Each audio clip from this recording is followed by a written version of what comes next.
ચાલો આજે એક મજાની વાર્તા સાંભળીએ. આ વાર્તા છે એક સારા છોકરાની અને તેની જાદુઈ વાંસળીની.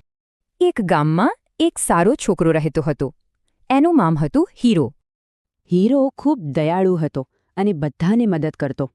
એક દિવસ એને એક માણસ મળ્યો જેને મદદની જરૂર હતી. હીરો તો દયાળુ હતો એટલે તરત જ એમની મદદ કરવા ગયો. અને પછી તો જાદુ થયો. તે માણસ એક જાદુગર બની ગયો. જાદુગરે કહ્યું, તું ખૂબ સારો છોકરો છે. આ જાદુઈ વાંસળી તારા માટે. હીરો તો ખુશ થઈ ગયો. અરે વાહ, જાદુઈ વાંસળી. પછી હીરોએ ઝાડ પર એક મસ્ત મજાનું પંખી જોયું. હીરોએ પંખીને ડરાવ્યું નહીં, પણ ધીમે ધીમે વાંસળી વગાડી. વાંસળીનો અવાજ સાંભળીને પંખી તો ઊંઘી ગયું ને ધીમે રહીને નીચે આવ્યું. ત્યાં ઝાડ નીચે એક ખેડૂત બેઠો હતો. એણે આ બધું જોયું. એણે તરત જ પંખીને પકડી લીધું અને કહ્યું, આ તો મારું છે. હીરોએ કહ્યું, ના, એ મારું છે.